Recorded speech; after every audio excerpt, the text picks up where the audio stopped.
అనకాపల్లి జిల్లా అట్టహాసంగా వ్యవసాయ మార్కెట్ కమిటీ పాలకవర్గ ప్రమాణ స్వీకారం. అనకాపల్లి జిల్లా పాయకరావుపేట నియోజకవర్గం వ్యవసాయ మార్కెట్ కమిటీ చైర్మన్ పాలకవర్గం ప్రమాణ స్వీకారం. ముఖ్య అతిథిగా పాల్గొన్న రాష్ట్ర హోంశాఖ మంత్రి వంగలపూడి అనిత జ్యోతి ప్రజ్వలనతో కార్యక్రమానికి శ్రీకారం చుట్టిన హోంమంత్రి అనిత, మార్కెట్ కమిటీ చైర్మన్గా దేవర సత్యనారాయణ, వైస్ చైర్మన్గా కంకిపాటి వెంకటేశ్వరరావు మరియు 13 మంది డైరెక్టర్లచే ప్రమాణం చేయించిన హోంశాఖ మంత్రి అనిత. కార్యక్రమంలో పాల్గొన్న బీజేపీ, జనసేన, టీడీపీ కూటమి నాయకులు. హోంమంత్రి అనిత కామెంట్స్. పాయకరావుపేట వ్యవసాయ మార్కెట్ కమిటీకి ప్రత్యేక స్థానం ఉంది. ఆగస్టు 2 అన్నదాత సుఖీభవ కార్యక్రమం ద్వారా మొదటి విడత రైతుల ఖాతాలకు జమ. పాయకరావుపేటకు తెలుగుదేశం పార్టీ పోరాటం ద్వారా ప్రత్యేక కమిటీ ఏర్పాటు. అన్ని వర్గాల రైతాంగానికి అండగా మార్కెట్ కమిటీ. మార్కెట్ యార్డ్లో కోల్డ్ స్టోరేజ్, గోడౌన్ ఏర్పాటుకు కృషి. మార్కెట్ యార్డ్ అంటే పశు క్రయ విక్రయాలే కాదు, రైతాంగానికి సహకారం అందించేదిగా ఉండాలి. పార్టీ కోసం పనిచేసిన వారికి ఎప్పుడూ గుర్తింపు ఉంటుంది. దాని పేర 3 విడతలుగా మొదటి విడతలుగా ప్రతి ఒక్క రైతు అకౌంట్ లోకి కూడా 7,000 రూపాయలు జమ చేయడానికి ఆగస్టు 2వ తారీఖు కూడా ఈ రోజు ముహూర్తం కుదిరింది. అది కూడా ఈ రోజు ఇదే వేదిక మీద చెప్పుకోవడం అనేది నిజంగా ఒక మంచి శుభపరిణామం కింద భావించాలి. ఈ రోజు రైతులు ఎంతో కష్టపడతారు. రైతులకి కంపల్సరీగా మనం సపోర్టివ్ గా ఉండాలి అని ఒక మార్కెట్ యార్డులు ప్రవేశపెట్టి మార్కెట్ యార్డుల ద్వారా వాళ్ళని ఇంకొంచెం ప్రోత్సహించాలని మనం చూస్తూ ఉంటే లాస్ట్ 5 సంవత్సరాలు మీకు తెలుసు, కనీసం మార్కెట్ యార్డ్ ఎక్కడుందో కూడా ఎవరికి తెలియదు. మార్కెట్ యార్డ్లు ఏ పనులు చేస్తారో కూడా ఎవరికి తెలియదు. నేను ఎమ్మెల్యేగా ఉండేటప్పుడు రంగనాయకులు ప్రెసిడెంట్, తర్వాత మా వైస్ చైర్మన్ గా మా మహేష్ రెడ్డి గారు ఉండేవారు. అప్పుడు నేను పోరాటం చేసి మీ మార్కెట్ యార్డ్ మీదే, మా మార్కెట్ యార్డ్ మాదే అని చెప్పి ఆ రోజు పోరాటం చేసి పాయకరావుపేట నియోజకవర్గానికి సెపరేట్ గా మార్కెట్ యార్డ్ తీసుకొచ్చామంటే ఆ రోజు తెలుగుదేశం పార్టీ హయాంలోనే ఈ మార్కెట్ యార్డ్ నియోజకవర్గానికి సెపరేట్ గా తీసుకొచ్చుకోవడం జరిగింది. ఆ తర్వాత నుంచి ఆ లాస్ట్ 5 సంవత్సరాలు మార్కెట్ యార్డ్లు ఎవరో తెలియదు, మార్కెట్ యార్డ్లు ఏం చేశారో కూడా తెలియకుండా పోయింది. ఈ రోజు నేను లోపలికి రాగానే చూసా, నిజంగా మంచి ప్రాపర్టీ 4 ఎకరాల 80 సెంట్లు దగ్గర ఈ మార్కెట్ యార్డ్ అంతా కలిపి. ఇప్పుడే మీరు చూసిన వెంటనే అనుకున్నా దీన్ని ఎట్టి పరిస్థితుల్లోనే డెవలప్ చేయాలి. ఎందుకంటే సుమారుగా ఇకున్న రైతాంగం మనకి వరి పంట ఎక్కువగా ఉంటుంది, పల్సెస్ ఎక్కువగా పండిస్తారు, ఒక పక్క తమలపాకులు రైతులు ఉన్నారు, ఒక పక్క నుంచి కూరగాయలు పండించే దొంగడ ఆ ఏరియా అంతా చూస్తే కూరగాయలు ఎక్కువగా పండించే ప్రాంతం ఉంది. మనకి మామిడి, జీడి మామిడి కూడా చాలా ఎక్కువగా పండించే ప్రాంతాలు ఉన్నాయి. కొబ్బరి ఇవన్నీ కూడా చాలా ఎక్కువగా పండించే ప్రాంతాలు ఉన్నాయి. వీళ్ళందరికీ కూడా నేను లాస్ట్ టైం చెప్పేటప్పుడు తమలపాకుల రైతులు కానీ, ఒక పక్క టమోటా పండించే రైతులు, వీళ్ళందరూ కూడా కనీసం స్టోరేజ్ చేసుకోవడానికి ఇక్కడెక్కడ ఎక్విప్మెంట్ లేకుండా పోయింది. అంటే కనీసం ఇక్కడ వాళ్ళు పండించిన పంటని స్టోర్ చేసుకొని అక్కడ రైతులకి ధర వచ్చినప్పుడు తిరిగి తీసుకెళ్లి అమ్మే పరిస్థితి లేకుండా పోయింది. దీనికి ఈ రోజు ఇక్కడ వచ్చిన తర్వాత మళ్ళీ వీరికి ఏదో కానుక ఇవ్వాలి కదా మరి నేను వచ్చిన తర్వాత మార్కెట్ యార్డ్ వాళ్ళకి. కాబట్టి మీ అందరి తరఫున చెప్తున్నా, ఇక్కడ ఒక కోల్డ్ స్టోరేజ్ కూడా ఏర్పాటు చేసే బాధ్యత నేను తీసుకుంటాను మార్కెట్ యార్డ్ లో.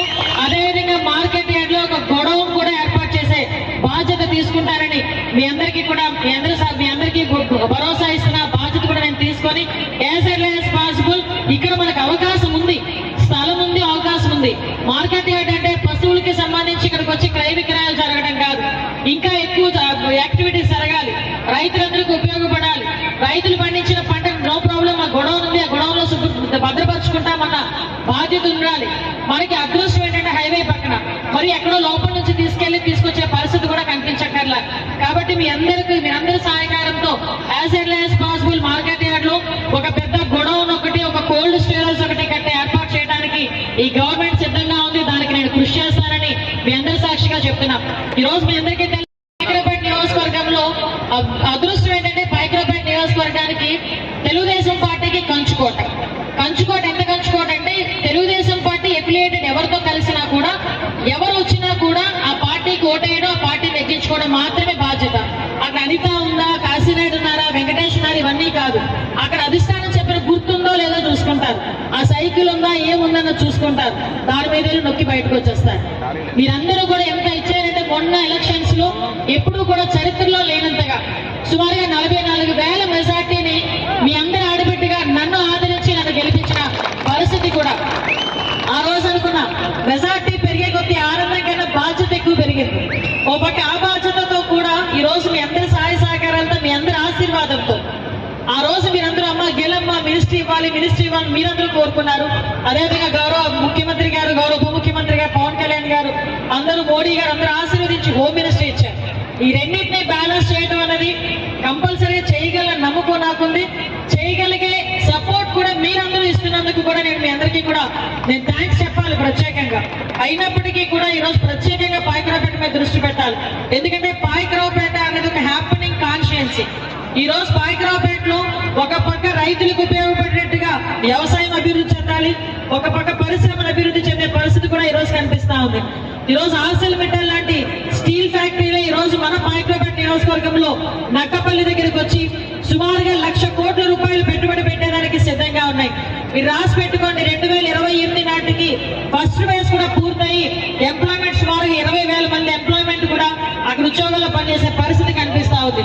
ఒక పక్క నుంచి బల్క్ డ్రగ్స్ కానీ, ఒక పక్క నుంచి ఇవన్నీ ఒక పక్క అయితే, ఒక పక్క నుంచి మనకి వ్యవసాయానికి సంబంధించి ఈరోజు నేను చాలా సందర్భాల్లో చెప్పా, కోటవరట్లకు కూడా ఒక పల్ప్ కేంద్రం కానీ, పల్ప్ తీసే కేంద్రాలు కానీ, ప్రాసెసింగ్ యూనిట్ ఏదైనా ప్రాసెసింగ్ యూనిట్ చేసే పరిస్థితి బాధ్యత కూడా మేము తీసుకున్నాం.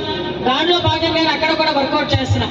ఇవన్నీ కాకుండా ఈరోజు అభివృద్ధి సంక్షేమ కార్యక్రమాలు అంటేనే ఈరోజు పెట్టింది పేరుగా మన ఎన్డీఏ కూటమిని చెప్పుకోవాలి. ఈ రోజు వాళ్ళు చేసిన తప్పిదాలు ఒకటి బయటకు వస్తా ఉంటే, వైఎస్ఆర్సీపీ చేసిన తప్పిదాలు ఒకటి బయటకు వచ్చి వాళ్ళందరూ కూడా ఈరోజు జైలుకి వెళ్తా ఉంటే, జగన్మోహన్ రెడ్డి భయపడి తిరిగి ఎటువంటి నెపాలు వేయాలో తెలియక కొంతమంది చేత బయటకు తీసుకొచ్చి బూతులు తిట్టిస్తాడు, కొంతమంది చేత బయటకు తీసుకొచ్చి సంక్షేమ కార్యక్రమాలు అందట్లేదని చెప్పి లేనుకొని అబాండాలు వేసే పరిస్థితి. ఈ రోజు మేము చెప్పినట్టుగానే 4,000 రూపాయలు పెన్షన్ చేసాం. అతనిలాగా 5 సంవత్సరాలు తీసుకోలేదు 1,000 రూపాయలు పెంచడానికి. 3,000 రూపాయల నుంచి 4,000 రూపాయలు వెంటనే చేసి ఈరోజు ప్రతి ఒక్క దగ్గర కూడా పెన్షన్ 4,000 రూపాయలు ఇంటింటికి వెళ్ళి